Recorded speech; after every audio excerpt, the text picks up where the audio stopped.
5 attractions that no longer exist. Number 5. Big Surf in Tempe, Arizona. This iconic water park first opened its doors on October 24, 1969, and is regarded as North America's original inland wave pool. It was created by the ambitious engineer named Phil Dexter, and he was inspired by seeing surfers riding the waves when he would drive from San Diego to Los Angeles. The water park had a good 51-year run, but sadly, Phil Dexter passed away in 2014, and another 6 years later, the Big Surf would finally close its doors. It was eventually demolished in 2022, and this is what the area looks like today. Number 4. The Scottsdale 6 Drive-In. This piece of American culture brought crowds in for 34 years, but sadly, drive-in theaters like CDs and landline phones are now becoming a thing of the past. The 6-screen drive-in opened on February 9, 1977 on land that was leased from the Salt River Pima Maricopa Indian community. It was open year-round and had a capacity for 1,800 cars. The drive-in eventually closed on August 28, 2011 because the landowner and the company that owned the drive-in were unable to come to an agreement after the lease expired. And as of today, this is what the area looks like.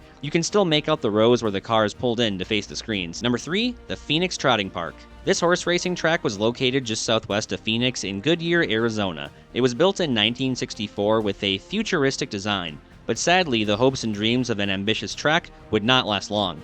Now, back in the day, it was located a little far out from Phoenix, and there weren't any main roads leading out to the park. Not to mention the elements like the heat and flooding from the rain didn't leave people with the best experience. The Phoenix Trotting Park closed its doors in 1966 and was demolished in 2017. And of course, this is what the area looks like today. According to 12newsnow.com, Goodyear High School is being built here and is expected to welcome students in the fall of 2025. Number 2. Santa Claus, Arizona. This all-year-round Santa Claus-themed tourist attraction dates all the way back to the 1930s. It was built with the attempt to attract buyers to the surrounding land, but that never happened. Santa Claus was sold in 1949, but it did encounter moments of success as the years went on.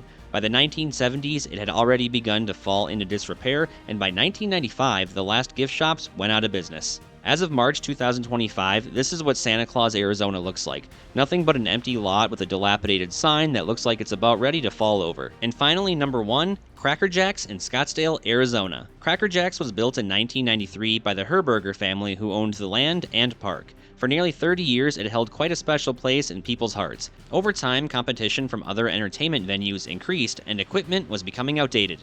Cracker Jacks lasted nearly 3 decades before closing in 2022. Now, this one hasn't been demolished just yet, but according to a recent online article, it's only a matter of time before they knock it down, and the place that held all of your childhood memories is reduced to dust. And this is just one of